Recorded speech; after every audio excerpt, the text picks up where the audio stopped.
বিশুদ্ধ ভাষাটা এত জরুরি যে আল্লাহ তাআলা তার প্রিয় হাবিবকে মায়ের বুকের দুধ থেকে বঞ্চিত রেখেছেন শুধু বিশুদ্ধ ভাষার জন্য।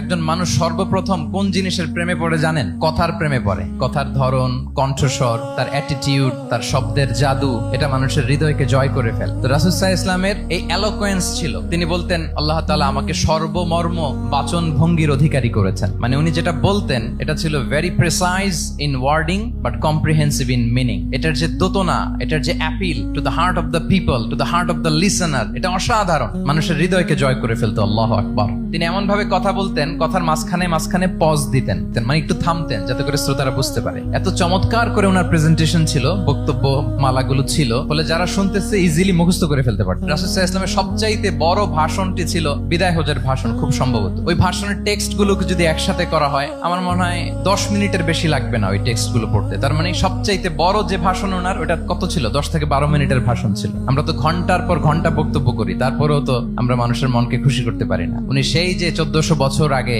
10 মিনিটের একটা ছোট্ট ভাষণ দিলেন, গোটা বিশ্ব আজও হাবুডুবু খায় ওই ভাষণের ভেতর, ঠিক কিনা বলেন? মাঝে মাঝে এমন আবেগ ঘন বক্তব্য উপস্থাপন করতেন, সাহাবারা অশ্রুসিক্ত হতো। আবার যুদ্ধের ময়দানে যখন কমান্ড করতেন, তখন তিনি রেগে যেতেন। উঁচু কণ্ঠে তিনি কথা বলতেন, মনে হচ্ছে একজন সেনাবাহিনীর কমান্ডার তার ব্যাটালিয়নকে কমান্ড করছেন। আল্লাহু আকবার।